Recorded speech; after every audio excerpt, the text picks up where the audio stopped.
Bonjour tout le monde, bienvenue sur ma chaîne, je m'appelle Sandra by Fate. Alors aujourd'hui je reviens avec la deuxième vidéo de la série Fate Talk. Et tu te souviens la dernière fois je t'ai dit que Fate Talk c'était la série dans laquelle j'allais faire des exhortations, dans laquelle j'allais faire des partages sur la parole de Dieu. Et voilà, donc aujourd'hui le thème de la vidéo c'est soyons de bons exemples. Donc dans la vie de tous les jours, toi et moi nous sommes emmenés à être de bons exemples pour les personnes qui sont autour de nous. Et voilà, mais aujourd'hui je vais plus m'attarder sur le fait que les chrétiens, les enfants de Dieu doivent être de bons exemples. Parce que dans Matthieu 5, chapitre 5 du verset 14 à 16, Dieu dit: vous êtes la lumière du monde.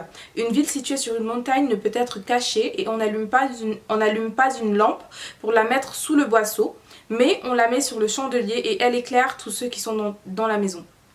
Que votre lumière luise ainsi devant les hommes, afin qu'ils voient vos bonnes œuvres et qu'ils glorifient votre Père qui est dans les cieux. Donc oui, nous les enfants de Dieu, nous sommes amenés à être de bons exemples plus que d'autres, parce que nous sommes la lumière du monde. Donc nous sommes censés éclairer les personnes qui sont perdues, éclairer les personnes qui ne connaissent rien de Dieu, qui ne savent pas où elles en sont et qui sont dans la recherche du royaume de Dieu, dans la recherche de se rapprocher de Dieu. Donc nous devons être de bons exemples dans ce sens que quand ils nous voient, qu'ils aient cette envie-là, eux aussi, de se rapprocher de Dieu, que au travers de nos actions, au travers de notre comportement, au travers de notre façon de vivre, de notre façon d'agir, d'interagir avec eux, qu'ils ressentent vraiment l'amour de Dieu au travers de nous, qu'ils ressentent vraiment la gloire de Dieu au travers de nous, et qu'ils aient aussi envie de se rapprocher de Dieu, parce que Dieu est la lumière ultime. Donc nous les lumières du monde, nous sommes censés montrer le chemin du coup pour aller vers la lumière ultime qui est Dieu. Donc oui, nous devons être de bons exemples. Et pour être de bons exemples, nous devons être différents des gens du monde. Nous devons être différents des gens du monde, c'est-à-dire que là où par exemple les gens qui n'ont pas Dieu dans leur vie prônent la haine, prônent la guerre, prônent la division, etc. Nous on va prôner la paix, l'amour, le partage et tous ces fruits, tous ces bons fruits qui émanent de l'Esprit de Dieu qui vit en nous. Donc je t'invite à regarder Galates chapitre 5 du verset 22 au verset 22, donc tu verras de toute façon à partir du verset 21 jusqu'au verset 22, parce que dans le verset 21 il commence par citer tous les fruits de la chair, et ensuite dans le verset 22 il cite les fruits de l'esprit. Et toi et moi nous savons que quand nous sommes nés de nouveau, quand nous sommes enfants de Dieu, nous sommes dirigés par l'Esprit de Dieu uniquement et pas par notre chair. Donc nous devons être différents des gens de ce monde. Et en Colossiens chapitre 4 du verset 5 à 6, Dieu nous dit: conduisez-vous avec sagesse dans vos relations avec ceux qui n'appartiennent pas à la famille de Dieu, en mettant à profit toutes les occasions qui se présentent à vous. Que votre parole soit toujours empreinte de la grâce de Dieu et pleine de saveur, pour savoir comment répondre à propos à chacun. Donc il faut savoir que le monde regarde, les gens qui sont autour de nous regardent. Quand on se dit enfant de Dieu, quand on se dit chrétien, quand on se dit attaché à la parole de Dieu, le monde autour de nous regarde et il porte des jugements. Dans ce sens que ce qu'on fait, les actions qu'on pose, la façon dont on se comporte doit être en accord avec les choses qu'on dit. Parce qu'il y a beaucoup de personnes qui se disent enfants de Dieu, qui se disent chrétiens, mais qui agissent parfaitement et même pire que des gens qui vivent dans le monde. Donc par exemple, ils savent très bien que la parole de Dieu interdit de voler, que la parole de Dieu interdit de mentir, que la parole de Dieu interdit de tuer, mais eux ils se permettent de le faire et se proclament chrétien, se vantent d'être chrétien, se vantent de connaître la parole de Dieu sur le bout des doigts, etc., etc. Donc nous devons vraiment faire la différence et faire en sorte que chacune des choses qu'on dit soit en accord avec notre vie personnelle, que chacune des choses qu'on partage, que ça soit d'abord notre partage, que ça soit d'abord notre mode de vie à nous. Donc avant d'aller dire à quelqu'un c'est pas bien de voler, assure-toi déjà que toi-même t'es pas un voleur, et ce de quelque façon que ce soit. Par exemple, sauter dans le métro, c'est du vol. Oui, frauder dans le métro, c'est du vol. Donc va pas dire aux gens de voler, parce que généralement on se dit non, mais quand on parle de vol, on parle par exemple de traders qui volent des millions, ou du gouvernement qui vole, ou je ne sais quoi, ou je ne sais quoi. Non, voler c'est voler. Que Dieu dans sa parole dit de respecter les autorités sous lesquelles on vit, et le pays dans lequel je vis, les autorités sous lesquelles on vit nous disent que pour prendre les transports en commun, il faut prendre une carte de métro, de transport, etc.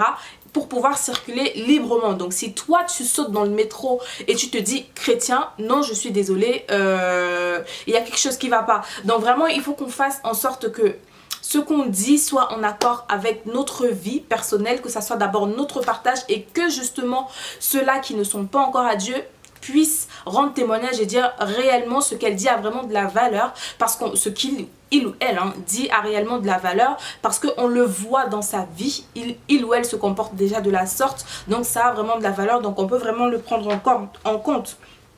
Donc dans Éphésiens 5, 8, Dieu nous dit: autrefois vous apparteniez aux ténèbres, mais maintenant par votre union avec le Seigneur vous appartenez à la lumière. Comportez-vous donc comme des enfants de lumière. Donc clairement on doit être différent des gens du monde, on doit être différent déjà de ce qu'on était hier, parce que être né de nouveau, ça veut dire qu'avant, on vivait dans le monde, on vivait dans le péché, etc.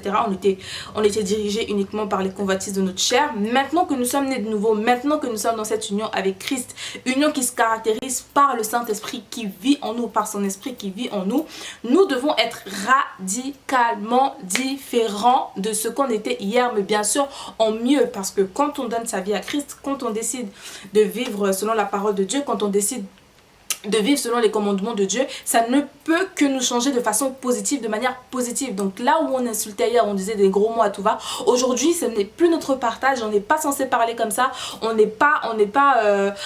n'est plus notre partage. Là où hier on écoutait de la musique mondaine, aujourd'hui on ne l'écoute plus, parce qu'on sait très bien que écouter de la musique mondaine c'est rendre gloire à un autre Dieu qui n'est pas notre Dieu, et on sait très bien que le premier commandement de Dieu c'est: vous n'aurez pas d'autre Dieu que Dieu. Donc on n'adorera pas un autre Dieu que notre Dieu qui est le seul et l'unique. Donc etc. Donc les choses qu'on faisait hier ne doivent absolument plus être les choses qu'on fait aujourd'hui. Et c'est en ça qu'on voit vraiment le changement. C'est en ça qu'on voit vraiment la différence. Parce que de toute façon, les œuvres de l'esprit sont différentes des œuvres de la chair. Et maintenant que nous sommes nés de nouveau, maintenant que nous sommes enfants de Dieu, maintenant qu'on a signé cette union avec le Christ, ce sont les œuvres de l'esprit, les fruits de l'esprit qui doivent être visibles au travers de nous. Si ce n'est pas le cas, si ce n'est pas ton cas, si ce n'est pas le cas de quelqu'un dans ton entourage qui se dit chrétien, qui se dit enfant de Dieu, je suis désolée, je suis vraiment désolée. Mais non, il n'est pas enfant de Dieu, il peut être chrétien, enfin croire en Jésus, voilà, mais il n'est pas réellement enfant de Dieu. Et voilà, parce qu'un enfant de Dieu, on doit vraiment pouvoir être capable de faire la différence entre sa vie d'hier et sa d'aujourd'hui. Donc le deuxième point, c'est de se débarrasser de la mentalité du monde. Alors, la mentalité du monde veut quoi? Le monde dans lequel on vit aujourd'hui veut qu'on soit tous des copies conformes. Qu'on se ressemble tous, qu'on fasse tous les mêmes choses, qu'on s'habille tous de la même façon, qu'on parle tous de la même façon, qu'on mange tous de la même façon, etc., etc. Le monde veut aujourd'hui qu'on se ressemble tous, le monde veut qu'on pense de la même façon, de telle sorte que quand on a envie de faire quelque chose, quand on a un projet, qu'on se demande mais oui, mais qu'on se soucie tout le temps du quand dira-t-on, de est-ce qu'ils vont penser. Non, on doit se débarrasser de la mentalité du monde, parce que nous ne sommes plus du monde. Dieu dit dans sa parole, si vous étiez du monde, le monde vous aurait accepté, mais vu que vous n'êtes plus du monde, le monde ne vous accepte pas, le monde vous rejette, bien évidemment. Donc on doit se débarrasser de cette mentalité du monde là qui veut qu'on puisse plaire à tout le monde, qui veut qu'on puisse rechercher l'approbation de tout le monde, de l'homme, avant de rechercher l'approbation de Dieu, qui veut qu'on place en priorité les choses charnelles, les choses vaines de ce monde, avant de placer Dieu, tout simplement, comme je te disais dans la vidéo connais-tu vraiment Dieu? Je vais te mettre le lien juste ici, donc je t'invite vraiment à aller regarder cela. Le monde veut qu'on fasse passer toutes sortes de choses avant Dieu. Enfin, le monde veut qu'on ne vive même pas avec Dieu dans notre vie. Donc on doit se débarrasser de cette mentalité là, parce que de toutes les façons, à chaque fois qu'on se pose la question, mais si je fais ça, est-ce que ça va plaire à X, Y ou Z? On fera jamais rien. On fera jamais rien. Et à chaque fois on s'attarde sur qu'est-ce que X ou Y dira, on fera jamais rien, et on s'emprisonne dans les pensées des gens. On s'emprisonne dans la façon de voir des gens. Donc et puis de toute façon, il faut savoir quelque chose, on ne plaira jamais à tout le monde. On peut être aussi bon qu'on veut, on peut faire toutes les bonnes œuvres qu'on veut. Jésus même n'était pas aimé de tout le monde. Donc non, tout le monde ne pourra pas t'aimer, non, tout le monde n'aimera pas ta façon de parler, non, tout le monde n'aimera pas ta façon de t'habiller, non, tout le monde n'aimera pas ce que tu postes sur les réseaux sociaux, non, tout le monde n'aimera pas que tu parles tout le temps de Dieu. Oui, les gens vont te fuir parce que tu parles tout le temps de Dieu. Oui, les gens vont te fuir parce que tu es devenue sainte. Toi, ce qu'on a à faire, nous, c'est de rester focalisé sur Dieu. C'est de rechercher la volonté de Dieu avant tout. C'est d'aimer Dieu par-dessus tout. Parce que en réalité, pour être un bon enfant de Dieu, pour être un bon serviteur, un bon adorateur de Dieu, il faut d'abord l'aimer. Parce que l'amour, c'est le plus grand moteur de toute chose. C'est par amour que Dieu a donné son Fils Jésus pour pouvoir nous libérer de nos péchés. L'amour, c'est le moteur de toute chose. Quand on aime quelqu'un, on est vraiment prêt à aller décrocher la lune pour la personne. Vraiment quelqu'un de tout son cœur, on est prêt à se plier en 10 000 pour vraiment plaire à la personne, pour vraiment être le plus agréable possible. Donc c'est la chose qu'on sait que c'est de la même façon dont on doit se comporter avec Dieu.